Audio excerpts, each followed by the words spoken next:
Hey, it's Nancy from Nancy Chu Homes, and let's talk State of the Union address. Hey, it's Nancy from Nancy Chu Homes, and I wanted to take a second today and maybe have a little bit of a response to the State of the Union address that just happened this past week. There were some very specific things about housing in it. I took some notes and I kind of wanted to share 3 things with you that I thought were interesting, but I kind of wanted to talk it through. All right. Okay, so before we continue, can you please pause the video, scroll down to the comments, and tell me what your response was to the State of the Union address? Okay, welcome back.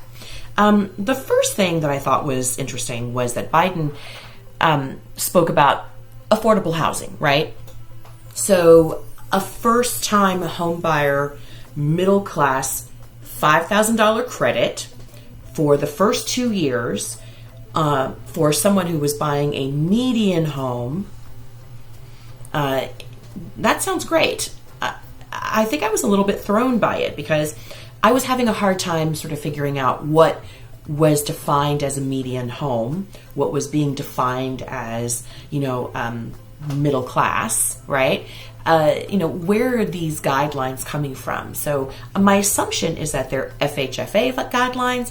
It was really hard to tell, but then it also occurred to me that all of these determinations maybe should be made at the state level, because every state, of course, has a different median price, etc. Different definitions of what would be considered median price point.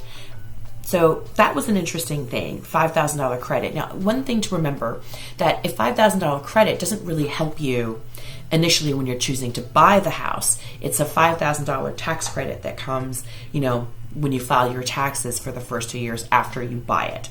So that's interesting. Now, there was an estimation that it would help 3.5 million families. Okay, great.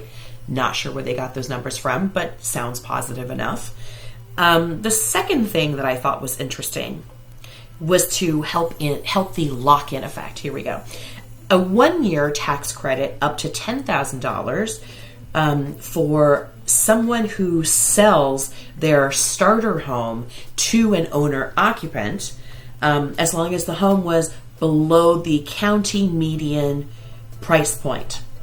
Once again, that makes sense. They have it broken down by county, and okay, this makes sense. This is really to counter that lock-in effect, to try to get sellers to sell their starter homes. I love this idea. Once again, the tax credit comes at the back end when you file your taxes. But one of the challenges with this, of course, is that if you sell your house, then you have to go someplace else. So even if you can shake loose somebody from their first-time homebuyer home, they still need to purchase something else. So there isn't, this is really kind of like a net zero gain here in some ways. And I've always said this about sellers. Sellers are buyers first before they become sellers. They usually want to go someplace else for a specific reason, whether it's a relocation, whether it's to upsize, to downsize, whether they're just moving in, so unless they're going into assisted living or moving in with a family member, or, they really don't do anything other than take another housing unit out of the system. So, sellers selling is oftentimes just a net zero gain. So once again, I'm not saying this is a bad idea, but it doesn't really take into account what sellers do, which is just buy something else usually, even if it's in a different place. So that's an interesting one. Now, there was one other thing that I wanted to talk about. The third thing of interest is, the number of sort of tax credits given at the, sort of corporate level to try to help, stimulate certain things. Like, okay, $2 million in new home tax credits for building more housing. Fantastic for 2 million new homes. I don't have a problem with that, I guess. A $20 billion grant to build more housing, affordable multifamily rental, and to remove zoning issues. And of course, the third thing is fighting rent gouging by corporate landlords that are inflating by colluding in rent prices. And all of these things are great. Like, I don't have any issues with them. I think the challenge that I'm having is that the first two things, all right, the $5,000 credit for the buyer, the $10,000 credit for the first time home seller, these are things that stimulate demand, right? So what these things do is increase demand. They goose that demand thing. And, here in the Northeast, we are already experiencing extraordinarily high demand, multiple offers on everything. I just went to put in an offer on a property yesterday. She thought she had 5, and by the time she was done, she had 12, 13. That's kind of what's just happening here, right? While they goose demand, they don't necessarily do anything to increase supply.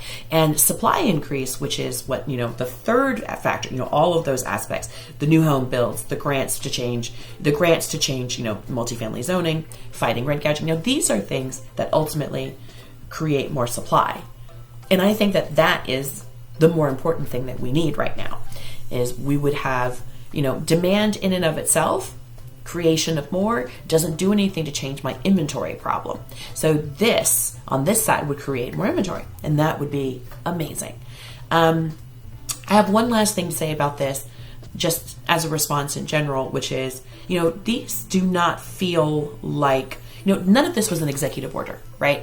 Biden is facing a re-election year. He's not walking in making executive orders about housing. He's not demanding an $8,000 first-time homebuyer credit at the executive level, which we've seen in the past. This is about ideas, and this is about encouraging legislation to make this happen. So we need essentially a bipartisan response to this call to action by the executive branch, right? You're looking at Congress to enact these things into law.